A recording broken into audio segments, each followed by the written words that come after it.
Donc, de Henri Rousseau. Il est né en 1954, il est historien, agrégé d'histoire, directeur de recherche au CNRS et enseignant associé à Paris X Nanterre. Il est directeur de l'Institut d'histoire du temps présent. Sa spécialité, il a travaillé sur la Deuxième Guerre mondiale, l'histoire politique et économique du régime de Vichy, vous allez voir quand je parlerai de sa bibliographie, puis sur l'histoire de la mémoire de la guerre. De manière générale, il se concentre sur les rapports entre mémoire et histoire. Il est membre de comités de rédaction de nombreuses revues, XXe siècle, Revue de l'Histoire, Droit et Société, etc. Il a publié de nombreux articles et un certain nombre de livres dont je vous donne quelques-uns. Un château en Allemagne, Sigmaringen, 1944-45, paru une première fois chez Ramsay en 1980 et aux éditions à Bruxelles, chez Complexe en 84, sous le titre Pétain et la fin de la collaboration, Sigmaringen 44-45. Le syndrome de Vichy, de 44 à nos jours, au Paris aux éditions du Seuil, 1987, réédité en 1990. La collaboration, les noms, les thèmes, les lieux, Paris édition MA 1987. Les années noires vivent sous l'occupation chez Gallimard en 92. Vichy, un passé qui ne passe pas avec Éric Conan chez Fayard en 1994, nouvelle édition augmentée en 96. La Seconde Guerre mondiale, guide des sources conservées en France aux Archives nationales en 94. La hantise du passé, entretien avec Philippe Petit à l'édition textuelle 1998. Et enfin, Vichy, l'événement, la mémoire, l'histoire, chez Gallimard 2001. Donc je lui cède la parole pour une cinquantaine de minutes et ensuite, comme d'habitude, une vingtaine de minutes pour vos questions. Merci.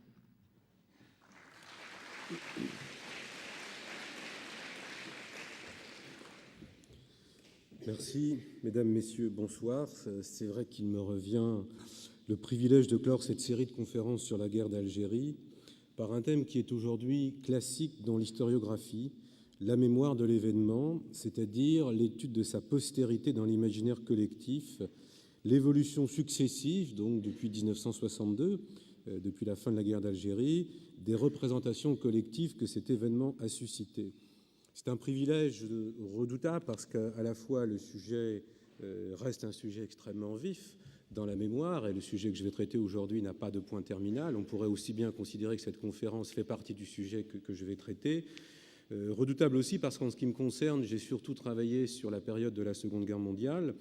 Et si les organisateurs m'ont sollicité plutôt que d'autres, je pense que c'était avec une petite idée ou une petite arrière-pensée qui était: est-ce qu'il est possible de comparer, même de façon lointaine, et j'y reviendrai dans le courant de la conférence, la mémoire de la guerre d'Algérie en France et la mémoire de la Seconde Guerre mondiale toujours en France.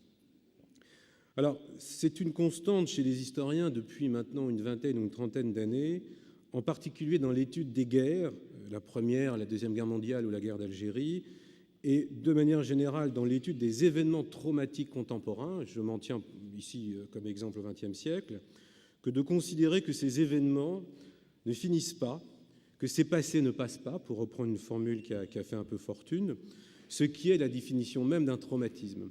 C'est-à-dire, un traumatisme, c'est quoi? Vous avez un accident, vous avez un choc violent, mais ce choc se poursuit. Ce choc a une durée qui dépasse de très loin la durée même de l'événement. Nous vivons encore aujourd'hui, et c'est presque une évidence lorsqu'on regarde l'actualité, dans l'écho de cette guerre d'Algérie qui n'en finit pas de poser des questions, de poser des problèmes, de soulever des polémiques, etc.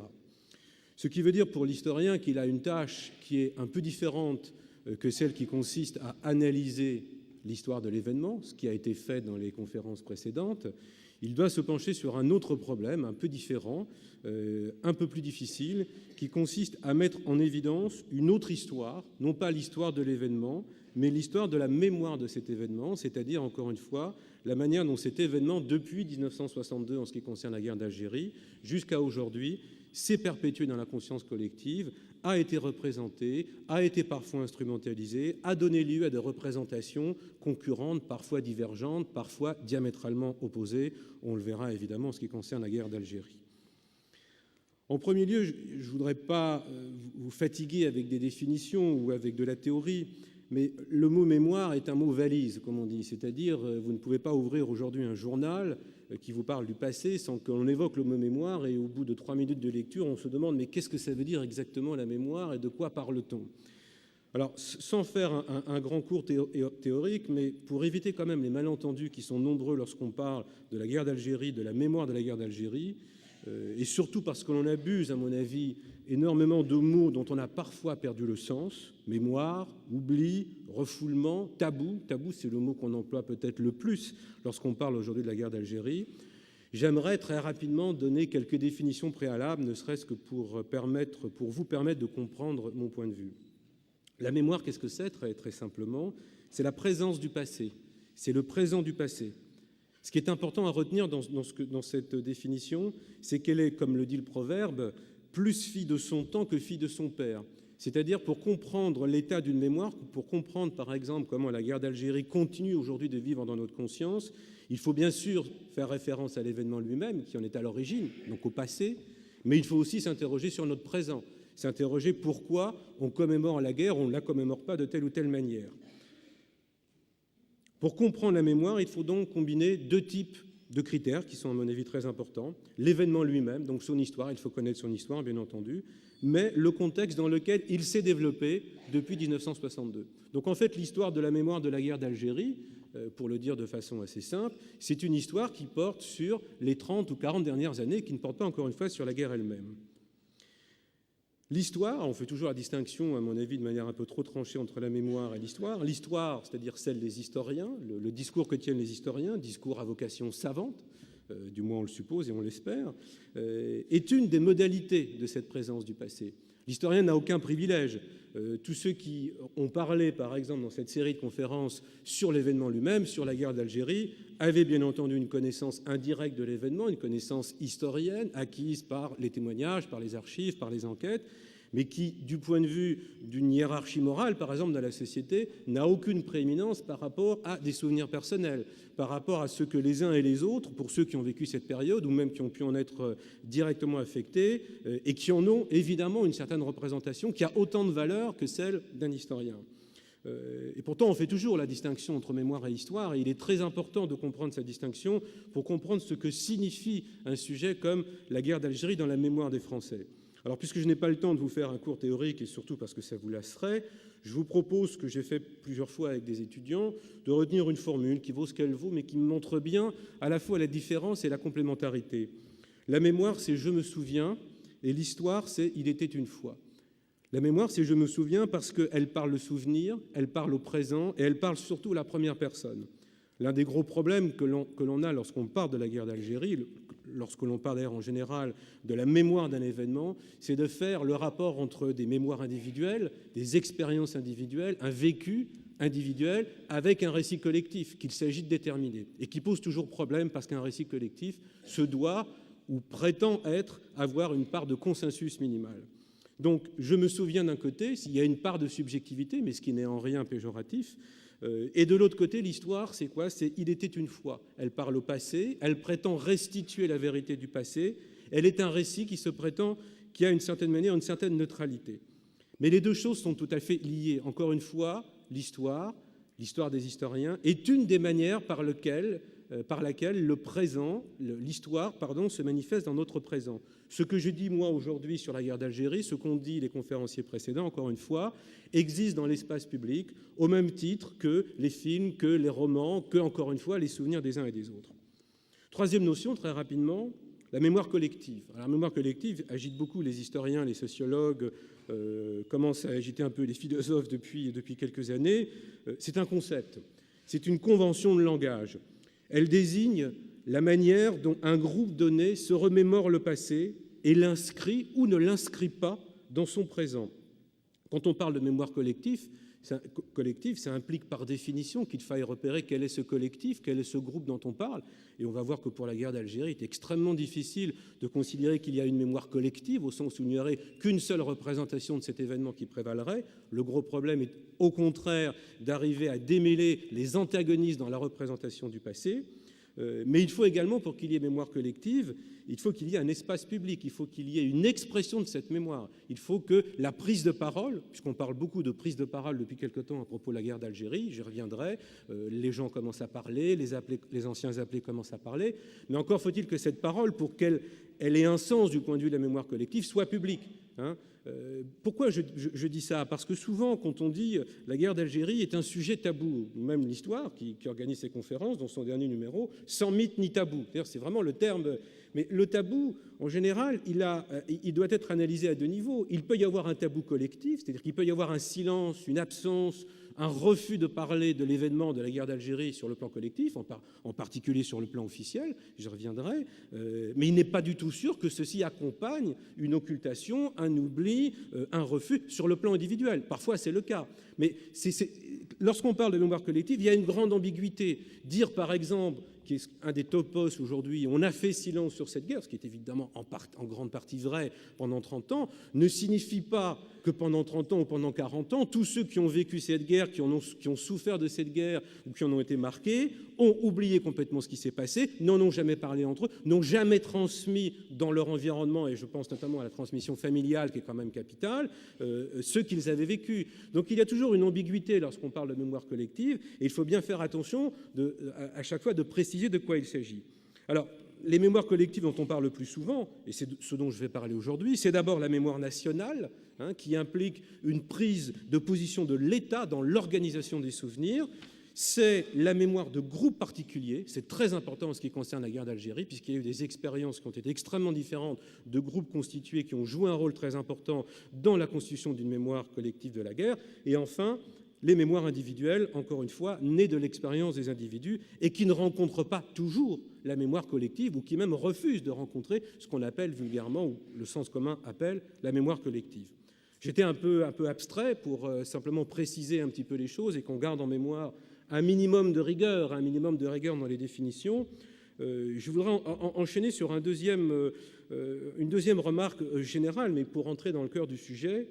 J'ai été frappé en travaillant, en préparant cette conférence, moi qui ne suis pas à proprement familier de cette guerre comme je le suis par exemple de la Seconde Guerre mondiale, j'ai été frappé par une caractéristique que j'ai déjà évoquée, c'est l'usage du mot tabou et l'usage du mot oubli. Et je voudrais vous citer simplement une phrase qui a été souvent citée par ceux qui parlent à la mémoire de la guerre d'Algérie.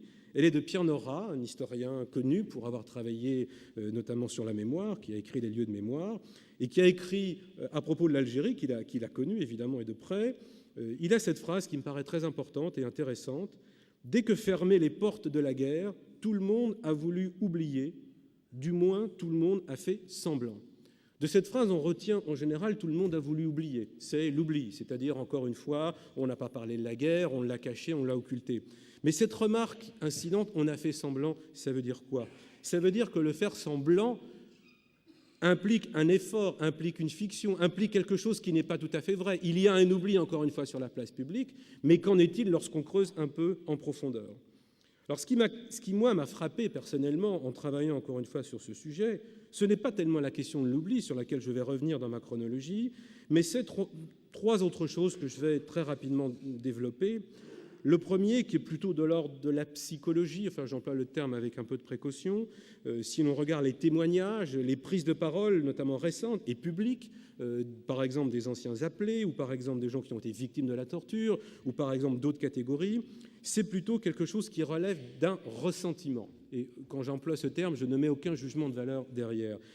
On ressent quelque chose de l'ordre du ressentiment, de l'amertume, en même temps que la nécessité de réprimer cette tendance. C'est-à-dire qu'il y a une tension chez ceux qui parlent, une amertume qui s'exprime la plupart du temps, et en même temps une volonté de parler, une volonté de surmonter cette amertume ou ce ressentiment.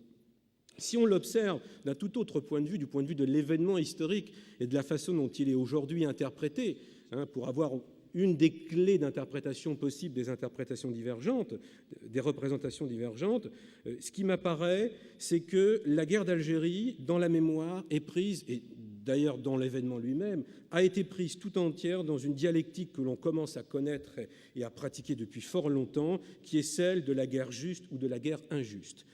La guerre a été déclarée ou décrétée. Encore une fois, ce ne sont ni des jugements de valeur, ni des positions personnelles, juste, entre guillemets, du côté algérien, puisque c'était une résistance à l'oppression, c'était même une révolution du côté algérien. Elle a été, ou elle est implicitement considérée, à tort ou à raison, encore une fois, je ne me prononce pas pour l'instant de savoir si c'est vrai ou pas, comme une guerre injuste du côté français. Injuste parce que guerre coloniale, ou plus exactement, parce que le mot guerre coloniale me paraît impropre, une guerre pour le maintien de la colonie et non pas pour sa conquête.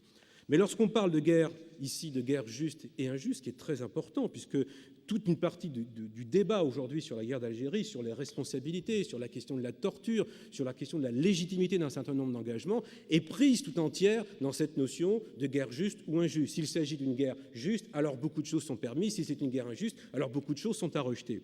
Mais lorsqu'on parle de la justesse, ici, lorsque je parle de la justesse, il s'agit de la justesse des fins, des buts de guerre, du pourquoi les uns et les autres, en tous les cas les deux camps ont fait la guerre, mais pas celle des moyens utilisés, qui implique encore une autre grille d'analyse, ni encore des conséquences induites par la guerre, qui sont des conséquences qui ont notamment évidemment entraîné des injustices, qu'elles aient été provoquées ou qu'elles aient été involontaires.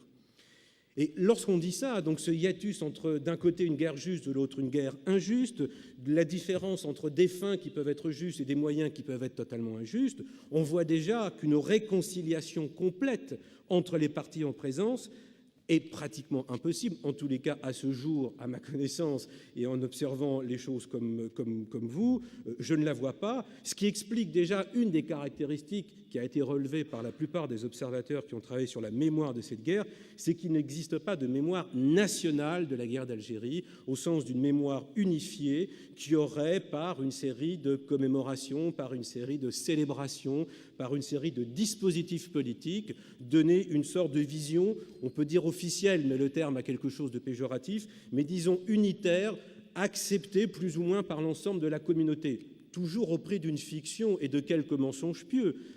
Ça a été finalement, après de nombreux soubresauts, le cas pour la Seconde Guerre mondiale. Il a fallu quand même près d'un demi-siècle pour arriver à un minimum de consensus sur l'interprétation et la commémoration de cette guerre. Mais pour la guerre d'Algérie, on n'en est pas, à mon sens, encore arrivé à ce stade. Et j'en viens à ma troisième remarque, qui était un peu celle par laquelle j'ai commencé. Je me suis interrogé, peut-être par mon domaine de spécialité initiale, sur les liens entre la mémoire de la guerre d'Algérie et celle de la période de Vichy. Liens qui sont en permanence faits pour des raisons historiques évidentes. D'abord parce que les points de rencontre sont très nombreux. Je n'en prendrai qu'un éclatant, c'est qu'il y a souvent les mêmes acteurs, à commencer par le général de Gaulle. Il y a les mêmes problèmes d'épisodes honteux. Il y a le même problème du débat sur faut-il ou pas occulter un certain nombre d'épisodes. Il y a le même problème en ce qui concerne les histoires controversées, etc. Il y a aussi des différences considérables. Il y a aussi des différences considérables. Lorsqu'on parle de la Seconde Guerre mondiale, le camp vaincu, heureusement, il n'y a pas d'interlocuteur, c'est-à-dire qu'il n'y a plus personne pour défendre, ou une minorité, disons, dans la société, et je parle même à l'échelle européenne, pour défendre le point de vue du camp vaincu. En ce qui concerne la guerre d'Algérie, nous sommes dans une situation totalement différente, et évidemment, je ne fais aucune espèce d'assimilation, mais les vainqueurs et les vaincus continuent, dans tous les sens du terme, soit de dialoguer, soit de se confronter, soit de vivre ensemble. Donc on est dans une dimension où la question d'une mémoire nationale, d'une unification, d'une possibilité d'arriver à un discours qui puisse convenir plus ou moins à tout le monde est une question ouverte et, à mon avis, encore une fois, non résolue. Mais ce qui m'intéressait aussi, ce n'est pas simplement la comparaison entre deux événements historiques qui sont en plus très proches. La guerre d'Algérie commence 10 ans après la fin de la guerre. Pour certains historiens, elle commence le jour même de la fin de la guerre, c'est-à-dire le 8 mai 1945, avec les massacres de Sétif, mais je ne vais pas entrer dans ce débat aujourd'hui. Donc il y a un lien indissoluble sur le plan historique entre les deux événements. Mais je me suis interrogé, et j'essaierai d'en dire un mot à la fin de cet exposé, sur la façon dont aujourd'hui un pays comme la France se souvient. Qu'est-ce que c'est aujourd'hui les rituels, que sont aujourd'hui les rituels du passé? Que signifie encore une fois la mémoire collective? Comment est-ce qu'on conçoit un monument? Et on verra, à mon sens, qu'il y a une sorte de similitude, pour ne pas dire une sorte de mimétisme, entre les demandes qui sont faites de toutes parts à propos de la guerre d'Algérie et celles qui ont été faites dans un passé assez récent à propos de la Seconde Guerre mondiale. Pour ne prendre qu'un exemple, j'y reviendrai si j'ai le temps, le procès Papon, à un moment, qui était fondamentalement le procès d'un ancien fonctionnaire de Vichy, à un moment donné, est devenu, pour un bref moment, même si ça n'entrait pas dans les catégories juridiques de ce procès, le procès de la guerre d'Algérie, avec la question de sa responsabilité personnelle en tant que préfet de police. Il y a donc là une rencontre qui, quand même, mérite qu'on s'y arrête. Mon troisième point, alors là, pour le coup, j'entre directement dans le vif du sujet, c'est que pour comprendre la mémoire de la guerre d'Algérie, il faut bien sûr retracer l'évolution des représentations depuis 1962, mais il faut d'abord, je crois, mettre en évidence les groupes sociaux sur lesquels cette mémoire s'appuie, c'est-à-dire ceux qui en ont été le plus porteurs. Bien sûr, la guerre d'Algérie est un événement national, est un événement qui concerne l'histoire de France dans son ensemble, et l'histoire de l'Algérie par définition, et même l'histoire du monde sans exagérer les choses, puisque c'est une des guerres de décolonisation qui a été une des plus importantes et une des plus meurtrières. Mais fondamentalement, au moins en ce qui concerne la France, je précise que, faute de compétences et de temps, je ne parlerai pas du parallèle entre la mémoire de la guerre d'Algérie en France et de la mémoire de la guerre d'Algérie en Algérie, ce qui est un sujet en soi. En ce qui concerne la France, il y a des groupes particuliers qui ont porté évidemment cette mémoire, chacun à leur manière. Le premier, on en a parlé récemment dans une de ces conférences, c'est ce qu'on appelle, et je mets le mot entre guillemets encore qu'aujourd'hui ça n'a plus beaucoup de sens, les pieds noirs. Plus d'1 million de personnes déplacées en France et non rapatriées. Il faut toujours, à mon sens, toujours faire attention aux termes qui sont rentrés dans le langage commun. Pour beaucoup, ce n'était pas leur pays d'origine, aux statuts sociaux et professionnels extrêmement divers, souvent loin, je crois qu'on l'a dit dans une conférence précédente, de l'image du colon entre guillemets dominateur. C'est une population qui se considère, et non sans quelques raisons, si on en croit les enquêtes, les études qui ont été faites sur cette population, qui est un groupe social qui n'est pas né de la guerre, je précise évidemment, qui a un critère d'existence qui est antérieur par définition à la guerre d'Algérie, mais qui a été soudé d'une certaine manière par l'expérience commune de l'exil. Donc cette population se considère, encore une fois, non sans quelques raisons, comme une des principales victimes de la guerre, et où le ressentiment est parfois d'autant plus fort, même si aujourd'hui probablement il s'estompe avec les différences de génération, d'autant plus fort que l'accueil en France, si on en croit quand même une histoire déjà bien connue, fut relativement médiocre. C'est intéressant parce que c'est quand même dans les suites de la guerre d'Algérie, dans les premières séquelles immédiates de cette guerre, c'est déjà un problème d'intégration, problème qui va revenir à l'ordre du jour avec une autre catégorie sur laquelle je reviens dans un instant. Je ne vais pas développer ce point, simplement insister sur une chose, cette population-là est porteuse de représentations particulières de la période, en particulier de la guerre évidemment. Elle est porteuse d'une représentation de l'Algérie coloniale. Il y a, on l'a dit souvent et je n'invente rien, une certaine forme de nostalgie. Donc il y a une sorte de discours qui est donné dans la société française ou qui a été donné dans la société française, même de manière, disons, minoritaire, sur l'existence d'un âge d'or, plus ou moins imaginaire. On a là des phénomènes de reconstruction que l'on observe dans toute autre catégorie de population et dans tout autre phénomène de mémoire, c'est-à-dire des reconstructions a posteriori, notamment la question des relations entre les Français de souche, comme on disait, et les Français musulmans, qui a été parfois quelque peu idéalisée, donc un certain nombre de problèmes qui ont rejailli à la surface des années après. Et dans cet ensemble, je n'en dis qu'un mot pour qu'on comprenne un peu la complexité du problème aujourd'hui, pour essayer de comprendre ce qu'est la mémoire de cette guerre. Il y a un ensemble un peu particulier qui est celui des Juifs d'Algérie. Pourquoi j'en parle ? Parce que ces Juifs d'Algérie ont été fondus, si on peut dire, ont été confondus à tort ou à raison dans ce qu'on appelle, à tort à mon sens, la communauté juive de France, qui a doublé pour le coup, puisque c'est à peu près 220 000 personnes qui sont venues d'Afrique du Nord, sur lesquelles d'ailleurs courent souvent des informations ou des mythes ou des clichés qui ont encore la vie dure, comme par exemple le fait qu'ils seraient tous des séfarades, pour faire la distinction avec les Ashkénazes, ce qui n'est pas vrai, puisqu'une bonne partie, en tous les cas une partie d'entre eux, du point de vue de des familles, étaient enracinées en Algérie avant la conquête arabe, et donc il y a là une forme d'enracinement qui ne passe pas du tout par l'Espagne, et donc des traditions, c'est là où je veux en venir, je n'essaie pas du tout d'en faire un groupe à part, mais il y a des traditions, là encore, qui parfois sont méconnues, mal comprises, et qui entrent en conjonction tension avec d'autres traditions, notamment juives en France. Bon, premier groupe. Deuxième groupe sur lequel on parle énormément aujourd'hui et qui est porteur, lui, d'une mémoire spécifique, puisque c'est un groupe qui est né directement de la guerre, qui est constitutif de la guerre elle-même, c'est les appelés du contingent.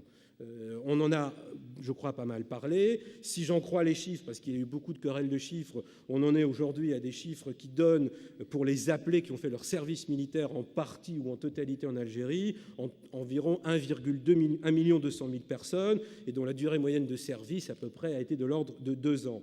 Alors si l'on croit les enquêtes qui ont été menées sur ces appelés, et surtout ce qui est tout à fait frappant depuis une dizaine d'années, c'est leur prise de parole publique, qui n'est pas nouvelle. Je prends un exemple, il y a eu récemment un film qui est passé à la télévision de Patrick Rothman, notamment sur les appelés. Il y avait le même film, pratiquement avec le même processus, le même procédé, il y a 10 ans, exactement il y a 10 ans, au moment du 30e anniversaire des accords d'Évian. Et donc, bon, c'est une prise de parole qui n'est pas nouvelle, mais qui apparemment commence à en prendre de l'ampleur. Alors, qu'est-ce qui est intéressant, c'est qu'il y a, là encore, le sentiment, quand je parlais de guerre injuste, si j'en crois les enquêtes qui ont été faites, le sentiment, en tous les cas, d'une forme d'inutilité, une absence de reconnaissance, qui est très différent, par exemple, du statut du combattant, on le sait, puisque le débat dure maintenant depuis 1962, du combattant de la Première Guerre mondiale, et même du combattant de la Deuxième Guerre mondiale, pour ne pas parler dans le panthéon de l'héroïsme français et du résistant, évidemment. Là, il y a quelque chose qui a été extrêmement difficile à accepter pour la société française, et sur lesquels l'État, puisque là, il y a eu un choix fait par l'État et par les différents régimes, ce n'est pas simplement la République du général de Gaulle, mais également ses successeurs, qui ont mis un certain temps, pour ne pas dire un temps certain, à reconnaître à part entière le statut de combattant, et même si j'ai bien compris, aujourd'hui, ce statut n'est pas exactement de même nature que celui qui existe pour les autres combattants des 2 guerres mondiales. Et enfin, troisième groupe, qui est évidemment probablement le plus important, c'est les Algériens qui sont venus en France, soit consécutivement à la guerre. C'est le problème extrêmement douloureux des harkis. On évalue à peu près à 140 000 personnes dans l'immédiate après-guerre d'Algérie, le nombre de personnes qui sont arrivées en France dans les conditions que l'on connaît, et à la suite notamment des massacres qui ont été commis en Algérie. Mais il y a surtout l'immigration algérienne qui a commencé, parfois on l'oublie, pendant même la guerre d'Algérie. C'est un phénomène qui n'a pas démarré avec les accords d'Évian, c'est un phénomène qui est continu. Ça faisait en gros partie de cette histoire des échanges qu'il y avait de part et d'autre de la Méditerranée. Alors ce qui est intéressant, je ne le développerai pas parce que ce n'est pas le cœur de mon propos, mais quand même cette immigration où ces Algériens français, ou qui sont devenus français, notamment la seconde génération, ont été évidemment porteurs d'une représentation totalement antagoniste des autres groupes précédents, par nature, je dirais par nature, quelles que soient par ailleurs les bonnes volontés, si tant est qu'elles existent en la matière, mais par nature de représentation totalement concurrentes et divergentes. Alors, je laisse de côté la question de groupes minoritaires, notamment de groupes politiques, que ce soit d'un côté ou de l'autre, ceux qui ont été engagés aux côtés du FLN, mais qui ont quand même formé une génération politique, dont une partie d'ailleurs aujourd'hui est au pouvoir. C'est quand même, on le dit parfois rapidement, mais ce n'est pas sans une certaine réalité. Une partie de la classe politique, notamment à gauche, qui est aujourd'hui au pouvoir, a fait ses classes, si l'on peut dire, dans la lutte contre la guerre d'Algérie à l'époque. Et puis de l'autre côté, évidemment, ceux qui restent des partisans de l'Algérie française et qui quand même continuent de s'exprimer de façon assez nette, à mon sens, dans un parti comme le Front National. Mais une fois que j'ai dressé ce tableau qui est évidemment très schématique et très sommaire de ces groupes sociaux qui ont porté majoritairement une représentation de la guerre d'Algérie, il y a une question qui vient à l'esprit, qui est une question à laquelle il est très difficile de répondre. Dans quelle mesure cette guerre a-t-elle été vécue comme une expérience collective par l'ensemble des Français ? Bien sûr, encore une fois, c'est un événement qui touche l'histoire de France, et a priori, tous les Français de 1954 à 1962 sont touchés par cette guerre. Mais si l'on compare cette situation avec ce qui était par exemple celle de l'occupation ou encore la Première Guerre mondiale, on n'est pas du tout dans un même niveau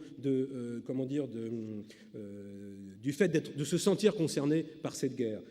Au total, si on fait des statistiques extrêmement grossières, peut-être un quart de la population française, au moment de la guerre, a été très directement touchée, directement parce que appelée, parce que victime, parce que etc., par la guerre d'Algérie. Reste les 3/4 de la population française qui, pour beaucoup, ont vu cette guerre avec une certaine distance, avec un certain recul, qui peut expliquer, c'est une hypothèse, je ne serai absolument pas tranché en la matière, qui peut expliquer que par la suite, une fois la guerre terminée, Ce qu'on a appelé l'oubli, ou le fait de tourner la page, ou le fait de ne plus en parler, s'est installé avec une relative facilité. Ce n'est pas simplement de la volonté d'un pouvoir politique. Il ne suffit pas qu'un pouvoir politique décide, non pas de faire censure, puisque la censure a été élevée après la guerre, mais simplement de ne pas commémorer, de ne pas parler, de ne pas reconnaître tel ou tel massacre. Il ne suffit pas qu'un pouvoir politique fasse ça pour que, ipso facto, l'ensemble d'une société marche comme un seul homme et considère qu'effectivement, cet événement doit être évacué de la conscience collective. S'il a été, et ça reste à mon sens encore à prouver, mais s'il a été au moins dans un premier temps évacué, c'est peut-être, encore une fois, je mets un point d'interrogation, parce qu'une large partie des Français ne se sont pas directement ou n'ont pas été directement concernés par la guerre d'Algérie, comme ils l'ont pu l'être par l'occupation, par exemple. L'occupation, c'est quand même, à partir de 1942, l'ensemble du pays a été occupé par le Troisième Reich. Bon. Alors, mon quatrième point, et j'essaierai d'aller un peu vite, j'ai dressé là, en gros, une sorte de soubassement structurel. Qui se souvient et à quelles expériences ce souvenir est-il articulé? Maintenant, ce que je vais essayer de faire, c'est de retracer, disons, quelques phases d'évolution. Est-ce qu'on peut déceler, depuis la fin de la guerre, donc depuis les accords d'Évian, pour prendre une date de départ, une évolution dans la manière dont cette guerre a été représentée dans l'espace public, et notamment dans la manière dont l'État et un certain nombre de groupes concernés se sont emparés du problème et ont essayé de le mettre sur la place publique ou, au contraire, ont essayé de le refouler. Et on trouve, lorsqu'on fait ce petit travail, qui doit d'ailleurs beaucoup à certains de mes collègues, notamment à Benjamin Stora et d'autres, lorsqu'on fait ce survol, cette évolution, on trouve un cycle qui rappelle, à mon sens, de très près ce qui s'est passé pour la mémoire de Vichy. On a une phase de liquidation de la guerre, c'est-à-dire une phase immédiate qui suit les accords d'Évian, où le problème essentiel, c'est la liquidation des séquelles de la guerre, avec au cœur la question de l'amnistie. On a une phase de relative amnésie, en tous les cas, le problème de la guerre d'Algérie est évacué de l'espace public, il disparaît, du moins si l'on essaie de voir un certain nombre de repères visibles. Ça ne veut pas dire, encore une fois, qu'il disparaît des consciences individuelles, mais ça veut dire qu'il disparaît de l'espace public. Et puis, une séquence qu'on appellera de manière savante l'anamnèse, c'est-à-dire le retour de mémoire, une remise en mémoire, la réapparition de cette guerre dans le débat public, qui apparaît dans les années 80, à partir du début des années 80. Et aujourd'hui, depuis une dizaine d'années, on est dans un phénomène qu'on a connu également pour la mémoire de Vichy, et qu'on pourrait appeler l'hypermnésie, un terme un peu savant, mais qui est une sorte d'obsession mémorielle, une sorte de présence obsédante de ce passé, qui est due bien sûr à des anniversaires, le 40e anniversaire des accords d'Évian, mais qui est due probablement à d'autres raisons structurelles. Alors si je les prends une par une, ces phases, et en allant assez vite parce que je n'ai pas le temps de développer, la première, la liquidation de la crise, elle s'étend, ou de la guerre, elle s'étend de 1962, évidemment, jusqu'en 1968. 1968 étant la promulgation de la dernière, ou de l'avant-dernière grande loi d'amnistie concernant les faits commis durant la guerre d'Algérie. Alors, je voudrais dire juste quelques mots sur l'amnistie, parce que c'est un processus à la fois extrêmement important, un peu mal connu, et sur lesquels on dit des choses parfois qui ne sont pas tout à fait exactes.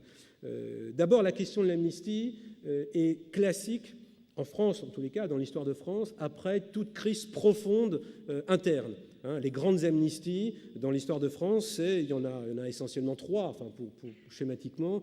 Après la Commune, un débat très profond sur la nécessité d'amnistier les communards, pas les Versaillais, d'amnistier les communards, dans lesquels s'est distinguée notamment la figure de Victor Hugo. L'amnistie qui suit la Seconde Guerre mondiale, et qui a été une amnistie qui fait suite à une épuration assez importante, et qu'il s'agissait là d'amnistier les faits de collaboration.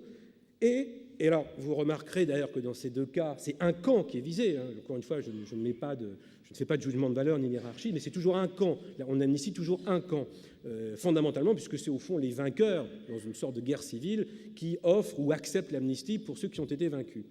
Dans le cas de la guerre d'Algérie, on a une situation différente, puisque ce n'est pas simplement un camp qui a accordé l'amnistie à l'autre, mais il y a eu des amnisties, disons, réciproques et croisées. Très rapidement, alors ça c'est... il y a eu 4 amnisties, pour aller vite, c'est important, donc qui se sont étalées entre 62 et 68. La première, elle est incluse dans les accords d'Évian, elle est fondamentale parce qu'elle implique la réciprocité de l'effacement des crimes, hein, c'est ça une amnistie, on efface les peines, on les enlève du casier judiciaire sur le plan juridique. Il y a un oubli juridique, hein, là pour le coup le mot oubli est totalement adapté, c'est exactement ça, c'est un oubli juridique. D'aucuns disent d'ailleurs que c'est une fiction juridique, parce que dire que la société oublie ce crime ne signifie en aucun cas que sur le plan de la réalité, ce crime n'a pas été commis. C'est bien là le problème, puisque s'il a été commis, il y a des victimes et des victimes qui se souviennent. Mais l'État, pour des raisons qu'on appellera la raison d'État, décide l'amnistie. Alors, il y a eu l'amnistie dans les accords d'Évian, qui était une amnistie réciproque entre Français et Algériens. Il y a eu l'amnistie progressive en ce qui concerne notamment ce qu'on a appelé les porteurs de valises, c'est-à-dire ceux qui ont aidé le FLN dans sa lutte. Et un des débats qui s'est prolongé jusqu'en 1968 et la dernière grande amnistie générale a été évidemment la question de l'amnistie des faits commis dans le cadre de la lutte terroriste de l'OAS. Alors, ce qu'il faut quand même dire en ce qui concerne l'amnistie, parce qu'on a toujours l'impression qu'une amnistie, ça tombe comme ça de haut, c'est l'État qui décide. Pas du tout. Une amnistie, c'est une loi. Donc, c'est le législateur qui promulgue l'amnistie. Hein. La grâce présidentielle, c'est le chef de l'État, c'est lui qui l'octroie. Mais l'amnistie, c'est le Parlement. Ça veut dire que c'est la souveraineté nationale. Alors, on observe dans la plupart des lois d'amnistie qui ont été votées, que ça fasse plaisir ou pas, hein, la question n'est pas là, qu'il y a eu une certaine unanimité, il y a eu un certain consensus, même s'il y a eu des débats extrêmement vifs sur la nécessité de promulguer ou pas ces lois d'amnistie. Mais là encore, on est dans une perspective qui veut que la raison d'État oblige à oublier le conflit avec l'Algérie, donc à faire l'amnistie réciproque, et oblige, à partir d'un certain stade, à oublier les crimes qui ont été commis à l'intérieur, quel que soit le côté duquel ils sont venus. Ce qui a, à mon sens, enfin, c'est une interprétation que je fais, était peut-être une nécessité, je ne me prononce pas sur cette évidence, mais c'est une nécessité qui a laissé des traces profondes, parce qu'on a eu le sentiment d'une injustice qui s'est rajoutée à l'injustice des souffrances qui ont été subies. Et en plus des injustices qui ont été commises de toutes parts, même si on peut, je ne fais aucun équilibre dans la terreur, simplement j'essaie de comprendre comment le problème a survécu dans la société par la suite. La deuxième période, c'est ce qui concerne les silences, les tabous, c'est la phase qui est dite de l'oubli. Alors, bon, je ne vais pas m'étendre, la guerre d'Algérie n'apparaît plus dans l'espace public, relativement, si quand même on regarde un peu près, par exemple, le nombre d'ouvrages publiés dans les années 60 et dans les années 70, on arrive quand même à 1 millier d'ouvrages. Aujourd'hui, on en est, je crois, enfin, je cite de mémoire, à peu près 2500 ouvrages, tout confondu, les romans, les témoignages, les livres d'histoire, ce qui n'est pas négligeable quand même. Hein. On ne peut pas dire que c'est un sujet qui a été complètement oublié dans la conscience française. 2500 ouvrages, c'est quand même c'est que ça existe. Une bonne partie d'entre eux ont été rédigés dans les années 60-70. Une bonne partie, d'ailleurs, sont des témoignages qui viennent soit des Pieds-Noirs d'un côté, soit des partisans de l'Algérie française. C'est la première vague de témoignages. Et ce qu'on observe d'ailleurs avec le recul, c'est qu'au fur et à mesure qu'on se rapproche d'aujourd'hui, les témoignages changent de nature, de plus en plus d'appelés, et même, on l'a vu récemment, de plus en plus d'Algériens victimes de la torture, voire de plus en plus d'Algériennes, c'est-à-dire de femmes qui prennent la parole dans cette tendance. Mais ce qui est clair, c'est qu'il y a une volonté politique de tourner la page. Je prendrai un exemple qui est intéressant, c'est le septennat de Valéry Giscard d'Estaing. En janvier 1975, le général Bijard accède au secrétariat d'État à la Défense. Ça a quand même une certaine signification d'un point de vue politique. Encore une fois, on en pense ce qu'on en veut, mais du point de vue de la mémoire de la guerre d'Algérie, ça a une certaine signification. C'est en janvier. En avril, le même Valéry Giscard d'Estaing fera la première visite officielle d'un chef d'État français depuis les accords d'Évian en Algérie. Donc il y a cette idée, un peu sommaire d'ailleurs, mais qui est classique, disons, dans la façon dont les politiques instrumentalisent ou envisagent le passé, d'une sorte de balance. Bon. Et puis, alors c'est une période quand même qui dure longtemps, hein, je ne m'étends pas parce que par définition pour l'historien il est très difficile de parler du silence, hein, c'est très difficile de disserter sur une absence. Mais il est clair que cette guerre d'Algérie, en plus dans une phase qui a été d'abord celle de la croissance et celle de la crise, n'est pas à l'ordre du jour. À partir des années 80, on va voir poindre ce phénomène qui est le retour de ce passé, avant qu'il ne passe pas, mais c'est d'abord le retour à la conscience publique de ce passé, avec plusieurs éléments que je vais énumérer sans avoir le temps vraiment de développer, mais qui sont quand même très importants.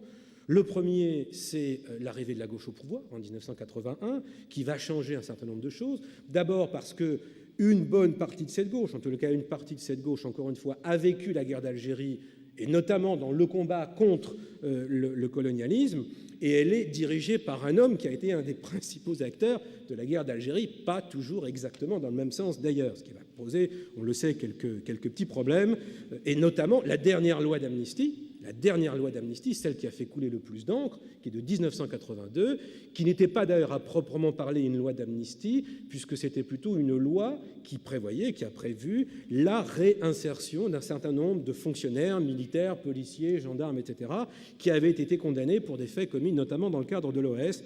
Vous le savez, enfin c'est peut-être frais encore dans les mémoires, ça a provoqué un débat extrêmement violent. Donc ça, c'est le premier. Il y a un phénomène politique qui va jouer énormément dans cette anamnèse, donc ce retour de mémoire.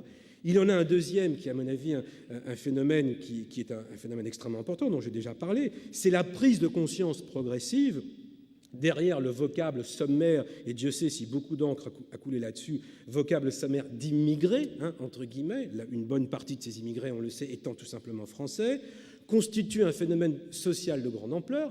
Il s'agit évidemment des Algériens en France, et il y a à partir de ce moment-là, non pas chez eux, non pas à l'intérieur de cette communauté, si tant est qu'il y a une homogénéité, mais du point de vue de la société française, une prise de conscience de l'existence de ce groupe social, de cette communauté, qui a, elle, un discours sur l'histoire, sur l'Algérie, évidemment pas peut-être encore constitué, mais qui commence à se constituer et qui n'a pas grand-chose à voir avec le discours officiel tenu jusque-là. Je passe sur des corollaires qui sont quand même très importants également sur le plan politique. La montée d'une extrême droite qui va, elle, réactiver le discours de l'Algérie française. Si l'on veut faire une analyse très sommaire du Front National, aussi objectivement qu'on puisse le faire, le Front National, dans sa composition et dans son discours, tient plus de l'Algérie française et de la nostalgie de l'Algérie française et du combat mené au nom de l'Algérie française que du pétainisme. Je n'ai pas le temps de développer, mais ça me semble un des éléments de cette remontée en mémoire de la guerre d'Algérie, évidemment, d'un tout autre bord. C'est à ce moment-là également, alors vous me direz c'est mineur, mais c'est quand même pas négligeable, surtout pour l'historien qui parle, c'est le début d'une historiographie. C'est-à-dire c'est le début de la production de thèses, d'ouvrages savants, c'est le début de l'ouverture des archives, timide mais quand même réelle, quoi qu'on en dise. Donc il y a à ce moment-là il y a un changement qui n'est pas brutal, qui n'est pas dramatique, mais qui est un changement. Je peux en donner, encore une fois, quelques exemples, quelques jalons, mais qui sont des éléments. Avant l'arrivée de la gauche au pouvoir, en 1980, le journal Libération, à ma connaissance, est le premier à publier une enquête extrêmement développée, même s'il est probablement erroné sur le fond, sur le 17 octobre. Le 17 octobre 61. Sur 3 pages et en première page, nous sommes en octobre, très exactement d'ailleurs le 17 octobre 1980, 80, donc ça fait il y a maintenant 22 ans, Libération remet cet événement, disons, sur la place publique, sans d'ailleurs avoir d'écho. Il faut le dire, à l'époque, l'écho n'a rien à voir avec l'écho qu'il a eu, que ce problème a eu dans les années 90. Autre élément comme ça, en 1981, c'est le début de l'affaire Papon. Et donc, c'est à partir de ce moment-là qu'on va s'intéresser à Maurice Papon, non simplement ancien secrétaire général de la préfecture de la Gironde, mais également préfet de police de Paris. En 1980 également, et ça peut vous rappeler des souvenirs très récents, puisque c'est d'à peine quelques jours ou de quelques semaines, le ministre des anciens combattants de l'époque, je crois que c'était Jean Lorrain, lance le débat sur le 19 mars comme date commémorative unifiante. C'est un élément tout à fait récurrent dans l'histoire de la mémoire de cette guerre, la recherche d'une date qui pourrait symboliser disons, le souvenir à la fois de tout ce qui s'est passé, de toutes les actions commises et de toutes les victimes, ce qui est, à mon avis, une gageure. C'est une chose qui a été avortée, malgré le soutien d'un certain nombre d'associations, et qui est revenue à la surface périodiquement en 1991, et il y a encore quelques semaines, vous le savez, le gouvernement actuel a retiré un projet de loi concernant la commémoration du 19 mars, parce qu'il avait peur que le Sénat ne la valise pas. Donc ça veut dire qu'il y a encore aujourd'hui, pour des raisons sur lesquelles on peut discuter, une forte résistance. Bon, ça c'est la période de l'anamnèse. J'en viens à ma dernière période, pour essayer de tenir mes 50 minutes. C'est ce que j'ai appelé le temps de l'hypermnésie, c'est-à-dire où, peu à peu, cette guerre d'Algérie qui était absente, considérée à tort ou à raison comme tabou, encore que vous avez compris que je n'aime pas ce terme, qui n'appartenait pas à l'espace public ou à la conscience collective, non seulement fait sa réapparition a fait sa réapparition dans l'espace public, mais va devenir un de ces débats polémiques récurrents dont la société française a le secret depuis toujours. C'est une de ces constantes de son histoire. Alors, comment est-ce qu'on peut expliquer cette présence relativement massive, en tous les cas massive par rapport aux périodes précédentes, entendons-nous, il s'agit d'une mesure à la fois très sommaire et relative. Alors, il y a plusieurs causes que je vous énonce, encore une fois, de façon extrêmement cavalière. Il y a des causes extérieures. Dans tout mon exposé, j'ai laissé à l'arrière-plan le contexte international, parce que je n'avais pas le temps de le développer. C'est un élément absolument fondamental. En ce qui concerne l'interrogation, les controverses, les conflits d'interprétation sur la nature de la guerre d'Algérie dans les années 90, c'est évidemment la situation en Algérie qui va être un des moteurs, un des détonateurs, avec les comparaisons que l'on peut faire, à tort ou à raison, et surtout avec cette évidence, ce qu'on peut qualifier de retour de la violence, et une violence qui est accolée, encore une fois, à un pays qui en somme comme frappé d'une sorte de malédiction. Je ferme la parenthèse. Ce qui est très important de savoir, c'est que la guerre d'Algérie, et je le dis rapidement sans être un connaisseur de la situation algérienne, est un élément essentiel dans le débat algérien. La position par rapport à la guerre d'Algérie, la position notamment que l'on a par rapport à la France, donc par rapport à l'ancien colonisé, est un des éléments cruciaux du débat en Algérie à l'heure actuelle. Et donc il est évident que cette guerre, et les interprétations qu'on peut en faire, retrouvent une certaine actualité. Causes extérieures. Alors, il y en a d'autres, évidemment. La guerre du Golfe, le conflit israélo-palestinien, qui est une sorte de constante qui va alimenter par référence le débat sur la guerre d'Algérie. Il y a une deuxième cause dont j'ai beaucoup parlé, sur laquelle je ne vais plus m'étendre, c'est la question des générations. Alors, j'ai parlé de la deuxième génération, celle qui va se découvrir française, celle qui va redécouvrir le problème. On est aujourd'hui face à la troisième génération, c'est-à-dire celle des petits-fils. Et ce qui est très intéressant pour l'historien, c'est que la question de la troisième génération, c'est une constante lorsque on analyse des événements traumatiques.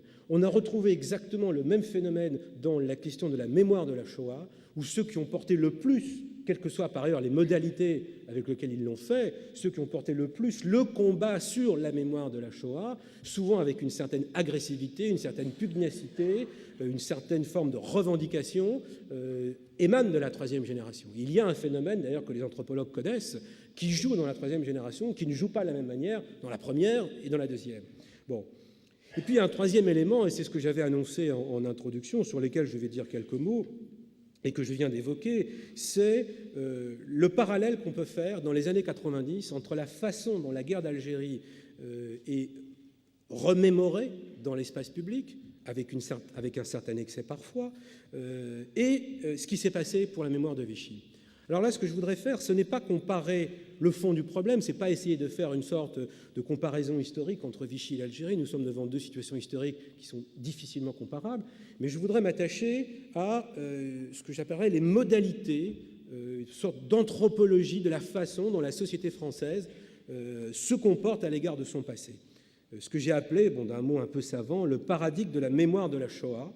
Et je fais bien attention à ce que je dis, c'est-à-dire le type de combat, le type de résultat, le type de procédure qui a été utilisé pour remettre en mémoire et obtenir un certain nombre de choses dans la reconnaissance du génocide ont été utilisés avec plus ou moins de succès dans le cadre de la mémoire de la guerre d'Algérie, ce qui est tout à fait différent que de dire qu'il s'agit d'événements de même nature. Alors, très rapidement, j'en énumère quelques-uns qui, à mon avis, font un petit peu système, même si je ne suis pas sociologue et je ne vais pas vous faire la théorie. Le premier, c'est d'abord la valorisation de la mémoire et de la parole et la condamnation irrévocable de l'oubli et du silence. Nous sommes aujourd'hui, lorsqu'on parle de la guerre d'Algérie, devant une évidence. Tout ce qui est vu rétrospectivement comme du silence ou de l'oubli, volontaire ou pas, est considéré comme condamnable. Et en retour, qu'est-ce qu'on met en évidence ? Le devoir de mémoire, c'est-à-dire une sorte de nécessité impérieuse d'inscrire cet événement dans la mémoire. Ce qui pose d'ailleurs une infinité de problèmes sur lesquels je n'ai pas le temps de développer. Je vous renvoie notamment au livre magistral de Paul Ricoeur. Est-ce qu'on peut commander la mémoire ? Est-ce qu'on peut se souvenir de manière obligatoire ? Est-ce qu'on peut parler de devoir de mémoire ? Mais bon, c'est quelque chose de tout à fait net qui, à mon sens, donne une certaine idée de la façon dont aujourd'hui on considère le passé. Parce que ce qui va avec le devoir de mémoire, c'est, d'une certaine manière, la repentance qui a existé du côté de la mémoire de Vichy, repentance de l'Église de France, repentance d'un certain nombre de corps, par exemple les policiers, repentance de l'État français, puisque après tout Jacques Chirac a reconnu, sinon il s'est repenti, la responsabilité de la France. Donc on dit, sur les mêmes modalités, puisque ça a marché, pardonnez-moi cette expression, pour la mémoire de la dernière guerre, pourquoi est-ce que ça ne pourrait pas être appliqué pour la mémoire de la guerre d'Algérie? Évidemment, c'est que ce n'est pas transposable aussi facilement.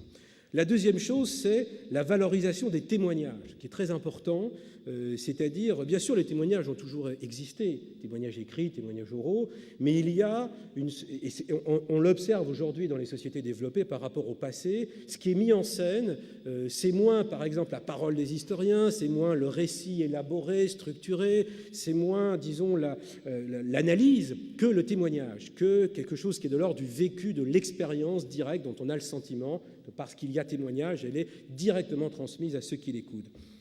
Il y a surtout un troisième élément qui me paraît extrêmement important et qui d'ailleurs ne s'observe pas uniquement en France, c'est un phénomène qu'on observe à l'échelle internationale, c'est la question de la réparation.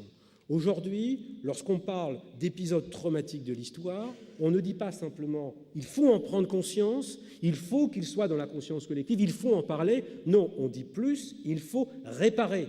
Il faut agir rétroactivement sur le passé, ce que les Allemands appellent la Wiedergutmachung, ça veut dire refaire, réparer en fait, littéralement, mais refaire les choses en mieux. On l'a vu, pour le cas de la mémoire de Vichy, c'est éclatant. Que sont les procès qui ont été intentés contre Barbie, Touvier et Papon? Sinon, bien sûr, rendre la justice, ça va de soi, mais aussi une façon de dire ce qui a été fait après la fin de la guerre, la Deuxième Guerre mondiale, a été mal fait, donc il faut le refaire. Il faut le refaire en mieux, puisque notre génération, notre présent, a une meilleure lucidité sur le passé, évidemment.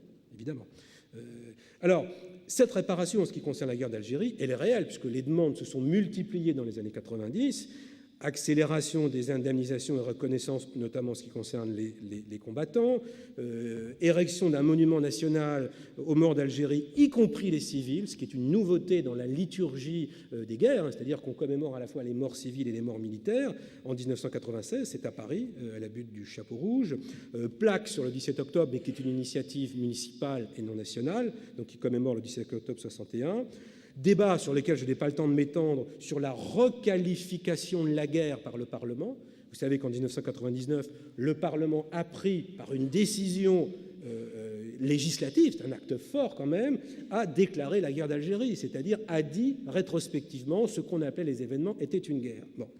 Ce qui pose d'ailleurs, à mon sens, une infinité de problèmes, parce qu'on peut considérer qu'avec le recul, il aurait fallu déclarer la guerre d'entrée de jeu, côté français, j'entends côté l'État français, ce qui d'ailleurs, de manière un peu paradoxale, aurait signifié immédiatement la fin de la guerre, puisque si on avait déclaré le 1er novembre 1954 la guerre, ou si on avait reconnu que c'était une guerre, la guerre s'arrêtait d'elle-même, puisque c'était reconnaître la souveraineté des combattants et des opposants, ce qui était précisément l'enjeu de la guerre d'Algérie. Bon, ça, ce sont des arguties juridiques. Ce qui est très important pour l'historien que je suis, c'est qu'en requalifiant la guerre rétrospectivement, qui d'ailleurs a toujours été qualifiée comme telle depuis 1962, n'en déplaise aux députés, mais ce qui est important dans cette affaire, c'est une forme d'anachronisme, c'est-à-dire on refait mieux, on dit mieux, on qualifie mieux aujourd'hui ou après coup ce qui s'est déroulé pendant, et ce qui est une attitude par rapport au passé qui me paraît tout à fait caractéristique de notre présent, et qui va de pair avec un dernier phénomène, et je vais m'arrêter là-dessus, c'est ce qu'on appelle la judiciarisation du passé. Ça veut dire qu'encore une fois, on ne se contente pas de prendre conscience, on ne se contente pas de réparation financière ou symbolique, il y a la volonté de faire des procès d'ailleurs parfaitement légitimes, en général visant d'authentiques bourreaux, en tous les cas pour ce qui concerne les procès pour la période de Vichy. Pour la période de la guerre d'Algérie, on le sait, le problème a été juridiquement réglé. Mais moi, ce qui m'intéresse, ce n'est pas qu'il le soit ou pas, c'est même pas qu'il soit légitime ou pas. Ce qui m'intéresse, c'est que c'est une modalité par laquelle on considère que la mémoire va se perpétuer.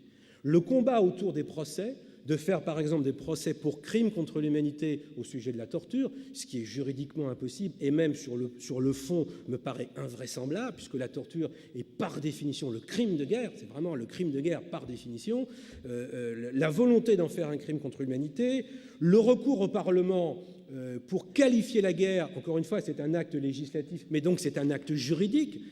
ça pose quand même une question sur la façon dont nous envisageons le passé. Avons-nous besoin de la loi? Avons-nous besoin des juges pour comprendre et analyser notre passé? C'est une question que je pose. J'ai ma réponse comme historien et comme citoyen, je la laisse ouverte.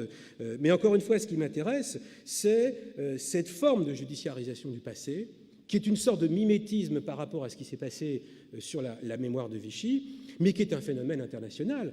C'est une des conséquences à la fois de la judiciarisation des sociétés contemporaines, du fait qu'un certain nombre de problèmes, et de plus en plus de problèmes, sont portés devant des tribunaux, et du fait que, depuis Nuremberg, il existe des législations internationales qui, d'une certaine manière, portent atteinte à la souveraineté des États, en ce qui concerne les crimes commis durant des conflits. Et en ce qui concerne la guerre d'Algérie, je ne dirai qu'un mot là-dessus parce que je n'ai pas le temps, ce serait un développement juridique qui me prendrait un certain temps. Les magistrats qui ont eu à connaître la question du crime contre l'humanité sur les dossiers Barbie, Touvier et Papon, puisqu'il y a eu toute une jurisprudence qui s'est développée, ont fermé, plus ou moins volontairement, ça même a été dit de manière assez explicite par certains, ont fermé la porte judiciaire pour qu'il n'y ait pas d'inculpation possible de crimes contre l'humanité en ce qui concerne les événements d'Algérie. Ont-ils eu raison, ont-ils eu tort? Encore une fois, c'est à l'appréciation de chacun. Bon. Alors, je voudrais conclure ce rapide survol donc, de mes phases et de ces 4 phases que j'ai mises en évidence en disant que si, de manière beaucoup plus profonde, si la guerre d'Algérie constitue un problème de mémoire évident, probablement le principal problème de mémoire avec la question de Vichy en France, c'est pas simplement parce que l'épisode a été tragique, il y a d'autres épisodes tragiques de l'histoire de France, c'est pas simplement parce qu'il a suscité des représentations conflictuelles et concurrentes, mais c'est parce qu'il a brassé de fait, l'événement lui-même et sa postérité ont brassé de fait plusieurs problèmes absolument cruciaux. Il y a le problème de l'identité nationale, c'est-à-dire de la définition de la nation, avec la place qu'on va accorder plus ou moins bien dans le cadre des vagues successives d'intégration à ces communautés qui sont venues d'Algérie ou qui sont nées de la guerre d'Algérie ou qui ont été constituées en tant que telles par la guerre d'Algérie. Il y a évidemment des problèmes géostratégiques sur lesquels je n'ai pas le temps de m'étendre, mais le problème de la guerre d'Algérie, c'est bien entendu le problème du rapport entre la France et l'Algérie, histoire par définition conflictuelle. C'est l'histoire de la France par rapport à ce qu'on nomme d'un terme compliqué, parce qu'il a du mal à embrasser la complexité du problème, le monde arabo-musulman. C'est aussi quelque chose qui est au cœur du problème du conflit du Proche-Orient. Il faut quand même rappeler que la guerre d'Algérie est directement liée au conflit du Proche-Orient. L'intervention de Suez, par exemple, en 1956 par la France, était directement liée à l'interprétation que la France faisait, à ce moment-là, à tort d'ailleurs, à savoir que Nasser, emblème du tiers-monde, était le soutien principal du FLN et donc jouait contre les intérêts de la France. Donc depuis l'origine, la guerre d'Algérie n'est pas simplement une guerre coloniale, c'est pas simplement, et c'est peut-être ce qui me frappe aussi dans les débats actuels sur la guerre d'Algérie, une sorte de face-à-face entre la France et l'Algérie ou entre la France et son passé, c'est bien l'analyse d'un moment important de la place de la France dans le monde. Bon, et c'est, je dirais, son accession après la crise de la Seconde Guerre mondiale où la France a accédé au rang a perdu son rang de grande puissance. Avec la guerre d'Algérie, elle perd définitivement son statut de puissance impériale. Donc à partir de là, il est clair que la guerre d'Algérie est au cœur de l'identité nationale française. Et puis il y a 2 autres problèmes sur lesquels je vais vraiment pour le coup terminer. Le premier, c'est tout un débat qui est sous-jacent à mon avis dans le débat sur la guerre d'Algérie, qui est la nature de l'État français. Je n'ai pas le temps de développer, mais je vais prendre un exemple. Ce qui s'est joué dans le procès Papon, qui a quand même été un événement assez important dans l'histoire récente, ce n'est pas simplement la mémoire de Vichy, ce n'est pas simplement la reconnaissance de la complicité de la France dans les crimes commis dans le cadre du génocide, ce n'est même pas simplement la guerre d'Algérie à travers la fonction de préfet de police de Maurice Papon, c'est une condamnation implicite évidemment, parce que la justice... Ce n'est pas le rôle de la justice, elle n'en avait pas les moyens directs, mais dans les discours qui ont accompagné ce procès, il y avait la condamnation d'un certain type de comportement étatique, la condamnation d'un certain type de raison d'État qui trouve directement son expression à la fois dans la Seconde Guerre mondiale et dans la guerre d'Algérie. Et puis, je terminerai par une hypothèse, parce que ce qui me frappe, pour en revenir au propos de départ, de ce présumé ou présupposé tabou qui en fait envahit les colonnes de nos journaux, aujourd'hui, en tous les cas depuis longtemps. Au fond, j'ai le sentiment, mais c'est une impression que je vous livre, ce qui est mal assumé ou inassimilé, ce n'est pas tant la torture ou les crimes commis par l'État, parce qu'au fond, on l'a vu avec la question de Vichy, il suffirait qu'un président ou un Premier ministre prenne cette initiative, et d'ailleurs, on peut se dire que peut-être elle sera prise, si c'est bien ou si c'est pas bien, encore une fois, je ne le juge pas. Ce n'est pas tellement ça qui me paraît difficile à assimiler ou à assumer. Ce qui me paraît difficile à assumer, c'est le problème de la colonisation en tant que telle. C'est-à-dire ce que masque d'une certaine manière, même si c'est dit de ci, de là, ce que masque la guerre d'Algérie, c'est le fait que c'est la crise terminale d'un processus qui est beaucoup plus profond, beaucoup plus long, beaucoup plus ancien et beaucoup plus ambivalent surtout. Lorsque je dis la colonisation, je veux dire par là à la fois la prise de conscience de ce qu'a été la colonisation comme système oppressif, c'est un impérialisme, ce n'était pas le seul, hein, et ce n'était pas le seul dans l'histoire, petite parenthèse, mais c'est aussi tout un phénomène d'acculturation, évidemment forcée, évidemment contrainte, mais qui a laissé des séquelles qui ne peuvent pas toutes se décliner sur le mode du crime. On ne peut pas, je parle là sur le plan de l'analyse, non pas sur le plan de l'opinion, considérer qu'aborder le problème de la colonisation qui est derrière la guerre d'Algérie et qui est sous-jacent dans notre mémoire aujourd'hui pourrait se résumer à une condamnation du colonialisme comme crime. Ce serait, à mon sens, totalement insuffisant. Ce qui pose problème aujourd'hui, c'est la prise de conscience des conséquences à long terme de ce qu'a été cette colonisation. Et je dirais, pour terminer sur ce que j'ai essayé de développer pour la période d'aujourd'hui, cette sorte d'activisme sur le passé, cette idée qu'on va refaire le passé en mieux, on va le réparer. Il me semble personnellement qu'il ne sert à rien de refaire le passé, mais par contre, il est beaucoup plus difficile de l'accepter dans toutes ses dimensions, et c'est en cela, à mon sens, et dans sa complexité, évidemment, et dans ses contradictions qui ne seront jamais résolues. Ces contradictions, à mon sens, existeront à jamais comme mémoire du passé, mais tout l'intérêt de l'histoire et de la mémoire, c'est précisément de les accepter comme contradictions. Merci.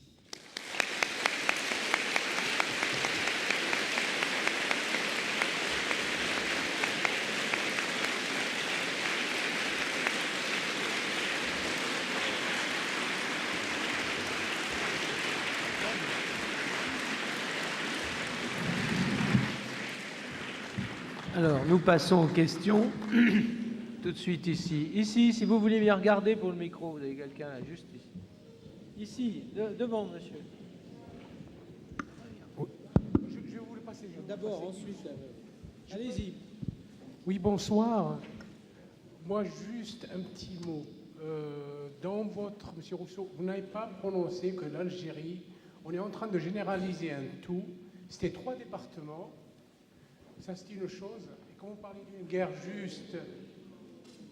parlez d'une guerre juste, ou injuste de l'autre côté, ça, c'est chacun se place où il veut.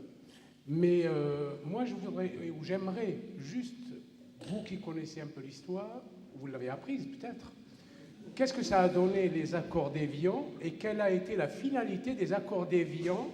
Et juste pour terminer, on parle des pouvoirs publics qui n'ont pas de responsabilité. Moi, je pense que les gens ou la masse française ne s'est pas intéressée à la guerre d'Algérie.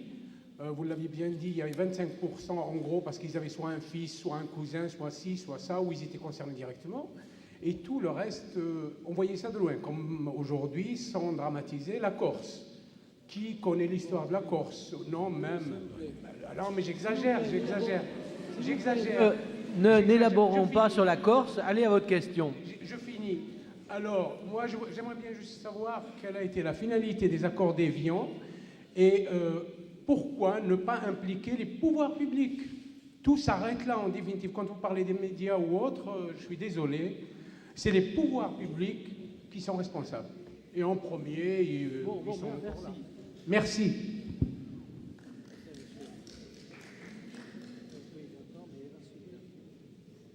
Bon, je ne crois pas que ça me demande de réponse. Oui. Si dites 2 mots, allez-y. Enfin, sur les pouvoirs publics, il me semble quand même que j'en ai un petit peu parlé. Donc, il est évident que dans la construction d'une mémoire nationale, les pouvoirs publics sont les premiers concernés. C'est-à-dire, c'est à eux, enfin, les pouvoirs publics, encore faut-il s'entendre sur le terme, ils ne sont pas les seuls. Nous sommes quand même dans un État démocratique. J'ai pris un exemple, l'amnistie, c'est quand même, ça relève du Parlement, ça ne relève pas de l'exécutif, mais la décision d'une commémoration, la décision de pension, etc., sont des actes politiques. Il est clair que dans la gestion de cette mémoire, l'État a une responsabilité écrasante, dans un sens comme dans l'autre.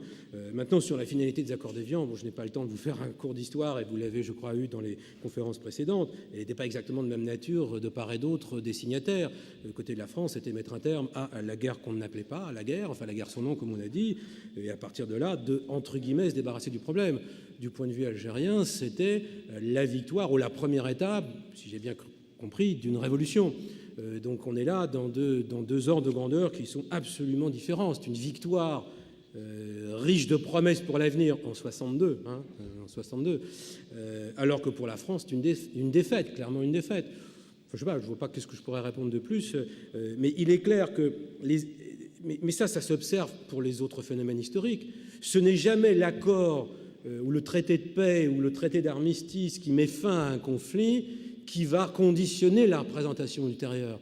Ce n'est pas le 8 mai 1945 qui explique la façon dont la France s'est remémorée la Seconde Guerre mondiale. Le 8 mai 1945, au fond, n'a pas beaucoup d'importance. Non, merci.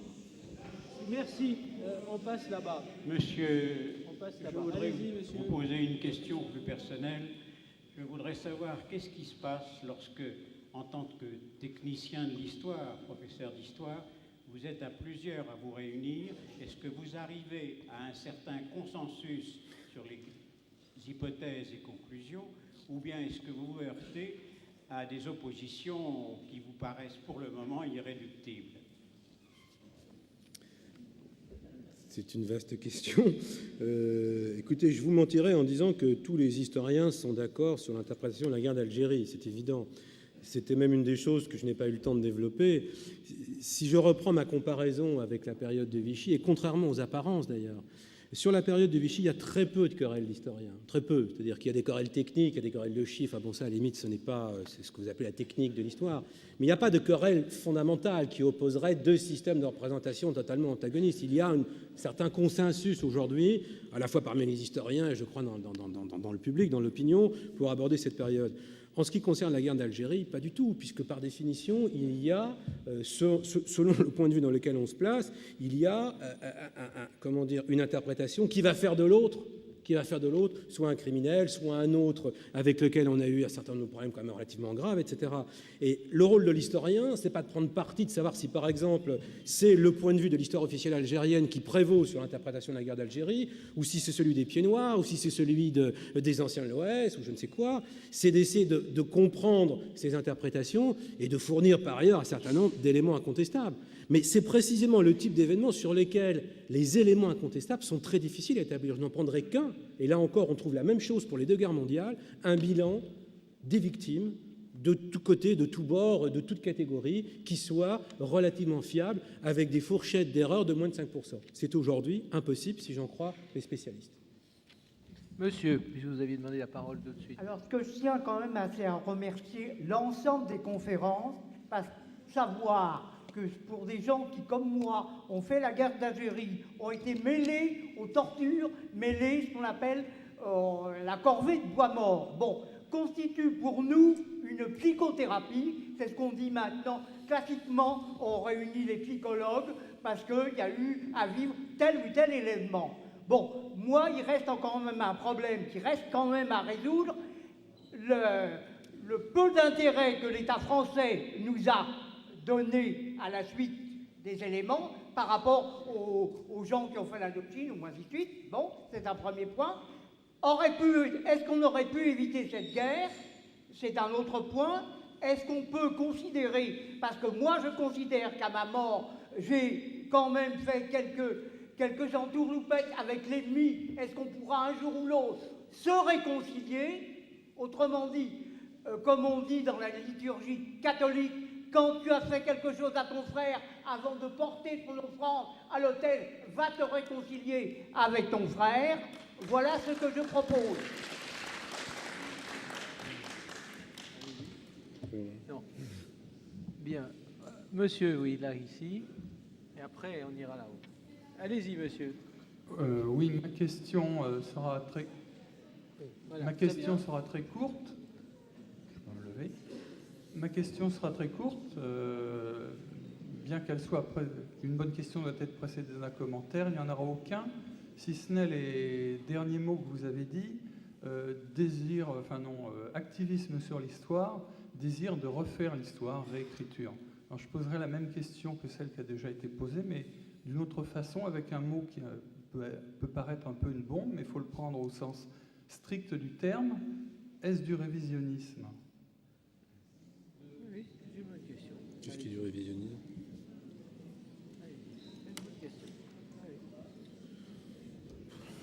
Oui, si vous voulez. Enfin, le problème des mots, c'est qu'aujourd'hui, ils ont une charge.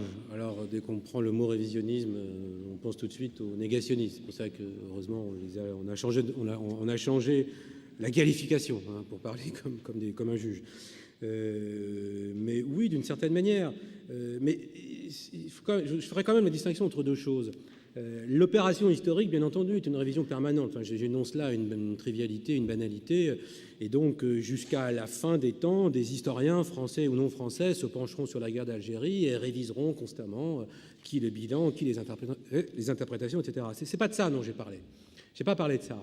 Moi, j'ai parlé, quand je dis refaire le passé, je parle dans l'espace public d'un certain nombre, soit de groupes qui posent un certain nombre de revendications, et surtout de l'État, puisque justement, un des centres de mon exposé, c'est l'attitude des pouvoirs publics et de l'État, qui prend ou pas en compte cette idée de refaire le passé. Mais il ne s'agit pas, oui, bien sûr, c'est du révisionnisme, au sens où c'est une révision qui nécessite une révision de l'histoire au préalable.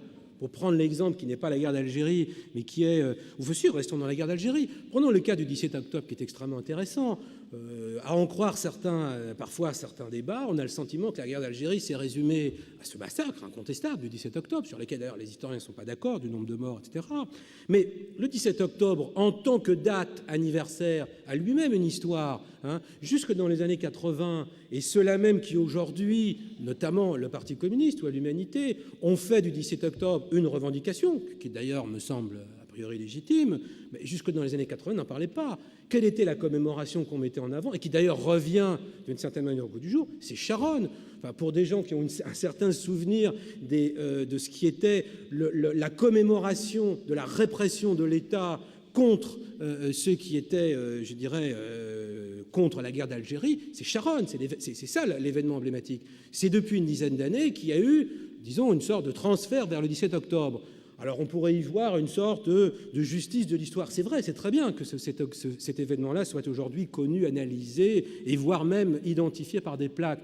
Mais n'ayons pas d'angélisme, hein. C'est-à-dire que si le 17 octobre aujourd'hui est inscrit de meilleure manière que précédemment dans notre conscience, c'est parce qu'il y a eu des groupes porteurs qui ont agi comme ils ont agi, on peut être d'accord ou pas d'accord, et parce qu'il y a eu une écoute du point de vue de l'État. Mais ça pose quand même à chaque fois une série de problèmes. Parce qu'on parle du 17 octobre, on a commémoré le 17 octobre, on a mis des plaques, la rue d'Isly, les massacres d'Oran, etc. C'est-à-dire, bon, je ne vais pas encore une fois faire une équivalence ou une balance, mais si demain il y a un groupe de pression acceptable, avec des méthodes acceptables, démocratiques et autres, qui se bat pour une autre date, hein, et pour la reconnaissance d'une autre date, rien n'indique que l'État, pour X raisons, et en général il est assez réceptif aujourd'hui à ce genre de choses, n'accède pas à cette revendication. Et donc à chaque fois ça implique bien entendu une réécriture du passé, en tous les cas une focalisation qui déplace la focale.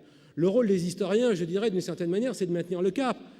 Le 17 octobre, pour n'importe quel historien, c'est un épisode dramatique, tragique, criminel, la guerre d'Algérie, mais c'est un épisode. Hein. Il n'a pas à occuper 40% d'un manuel d'histoire, des pages consacrées à la guerre d'Algérie. Ce serait tout simplement absurde du point de vue de la logique.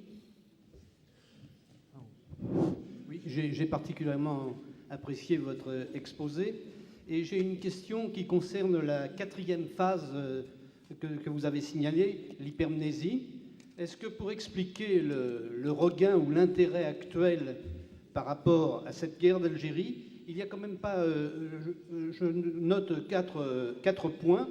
Il y a eu l'article de Florence Baugé dans Le Monde en 1999 ou 2000 qui nous a rappelé le témoignage de Louisette Illigari et les tortures qu'elle avait subies.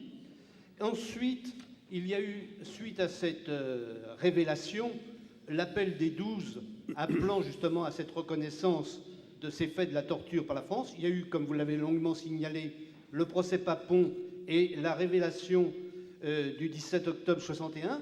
Et enfin, le témoignage, enfin je ne sais pas comment on peut le qualifier, parce qu'il me lève le cœur, les écrits d'Ossarès.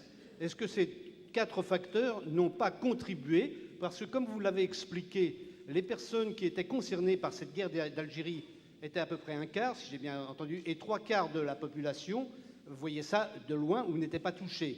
Car j'en veux pour preuve les récents films de Rothman, qui est passé à 20h30 en prime time, et où, d'après la presse, il y a eu entre 2 ou 3 millions de spectateurs.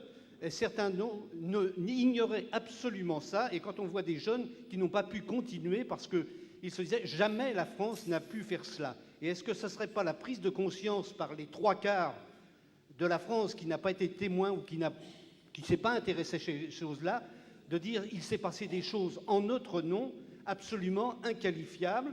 Et aujourd'hui, on ne voit, et on a vu, quand on a vu le débat suite au témoignage de document de Rothman, que le général faisait piètre figure pour défendre et pour préciser que l'armée française n'avait jamais torturé. Aujourd'hui, c'est un fait reconnu. Et je pense que ces 4 points ont grandement contribué, et n'ont pas clos le débat, bien sûr, c'est le travail de l'historien, à raviver le débat sur la guerre d'Algérie. Un commentaire? Oui, très rapidement. Je ne veux pas. Vous avez raison sur le constat. Je crois que ça entre dans la grille de lecture que j'ai proposée. Par exemple, la revendication qui est d'une reconnaissance des actes de torture commis par l'État français.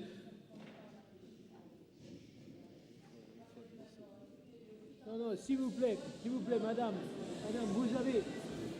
Madame, vous avez déjà posé des questions. Vous avez posé des questions sans intérêt à toutes les séances. Alors merci. Bon, attendez. Sans intérêt. Appelez la police si vous voulez. Je la pose à monsieur en direct et en face. Je m'excuse. Non. Non. Elle est dérangée. Je suis pas une criminelle. Je suis Mais écoutez, vous avez. intelligente et c'est à l'historienne de juger de la bêtise de ma question. C'est à l'historienne de juger de ma bêtise de ma question. Non. Oui, j'attends la réponse de monsieur. Non. Par respect, j'attends la réponse de monsieur. Et Allez, vous posez. garantissez que je poserai Je voudrais ma une autre question. question, s'il vous plaît. Vous me garantissez que je poserai ma question. Vous me garantissez que je poserai ma question. Allez, vous passez un micro ici. Je veux un micro là. Je veux un micro. Bon, s'il vous plaît, Gabriel. Essayez. Non, Madame, je vous propose une chose. Madame, vous m'écoutez ou vous parlez toute seule? Madame, vous m'écoutez ou vous parlez toute seule? Elle est détraquée et elle a posé des questions. Depuis le début. Depuis le début. Et son mari est venu nous parler d'elle. Est-ce qu'on peut poser la question? Reprenez-la. Allez-y, madame. Allez-y, posez votre question. Oui, moi je voudrais poser une question Attendez, pardon. J'étais en train de répondre à l'historien. Je répondrai ensemble.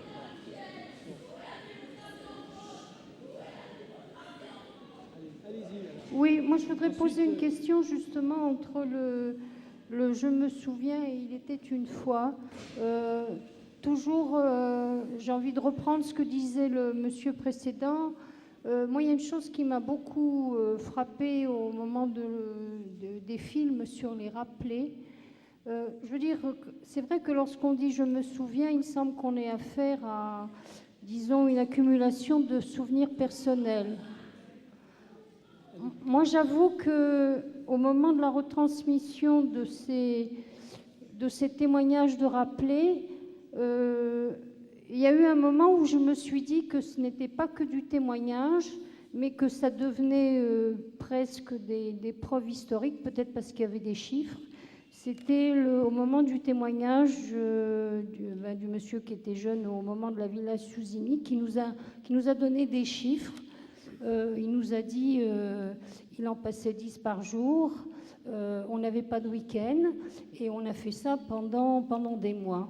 Et moi, j'ai été submergée par j'ai presque envie de dire, l'objectivité de ce qu'il racontait, quoi. Donc je me demandais, c'est une question directe à l'historien, comment on fait histoire des témoignages? Je crois que Henri Rousseau va répondre aussi à monsieur tout à l'heure. Oui, pardonnez-moi, parce que j'ai été interrompu dans ma réponse à la question précédente. Enfin, j'y reviendrai éventuellement, là, parce que j'ai un peu perdu le fil, pardonnez-moi. Mais sur le témoignage, oui, bien sûr. Alors, là encore, pour l'historien, c'est presque une banalité. Les témoins est à la fois une source, une ressource. D'abord, le témoin, je dirais, d'abord un acteur. Parfois, on l'oublie, c'est-à-dire, je dirais même avant d'être un acteur, il est une personne. Un témoin est d'abord une personne. Mais il se trouve que l'historien, pour les besoins de son travail et par des formations professionnelles, va très vite l'instaurer en acteur. Ce que fait Patrick Rothman, d'ailleurs. Dès lors qu'il présente un micro devant une personne qui a une expérience et que l'autre sait très exactement de quoi il faut parler, la personne, l'individu, le sujet se transforme en témoin.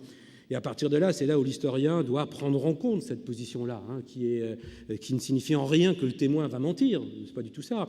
Mais le témoin va parler, bien entendu, la personne va parler de son expérience, mais son expérience ne se réduit pas jamais. C'est ça qui est important dans la mémoire. Mais tout le monde peut en faire l'expérience, je dirais, individuelle. L'expérience d'un événement historique ne se réduit pas, heureusement, à ce que nous en vivons nous-mêmes directement. Sinon, notre expérience historique serait infinitésimale par rapport à l'expérience historique globale.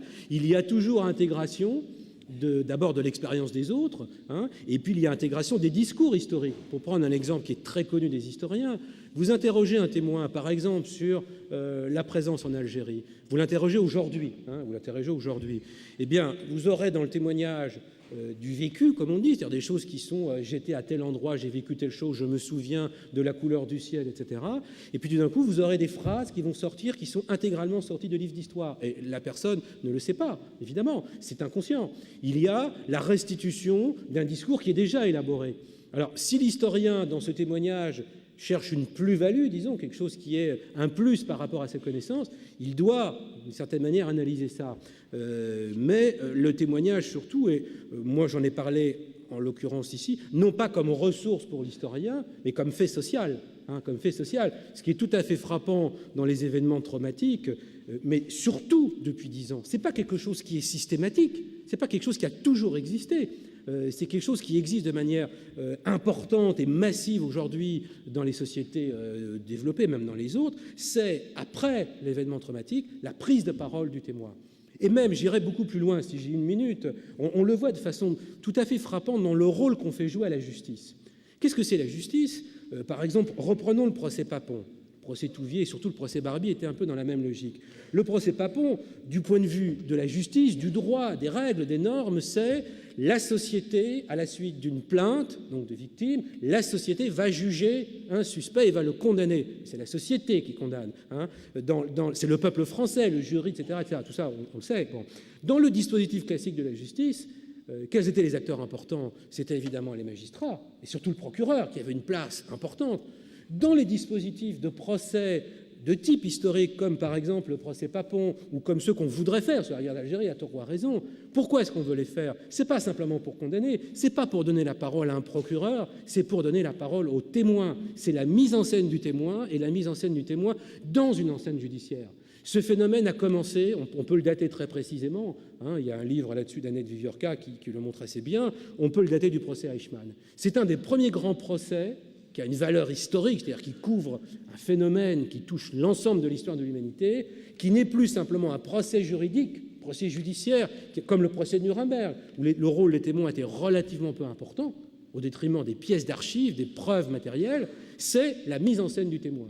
Le procès Barbie, c'est la mise en scène du témoin. Le procès Papon, derrière, avec ou en parallèle au jugement d'un homme, il y a le défilé des témoins qui viennent. C'est monsieur qui est l'éditeur, il emploie le terme de psychothérapie, je ne sais pas s'il est adapté, mais il y a quelque chose de cet ordre-là. Alors plus que l'historien, qui parfois peut jouer ce rôle, c'est l'enceinte de justice qui parfois joue ce rôle, et on le voit dans le monde entier, dans des situations traumatiques, avec quand même, de mon point de vue, un certain danger, parce qu'on est quand même dans des enceintes où c'est la norme qui est respectée, et pas la parole libre. Alors, je suis désolé, mais comme cette réponse mérite des applaudissements, je vais utiliser mon privilège de président pour mettre fin à la séance en vous remerciant beaucoup.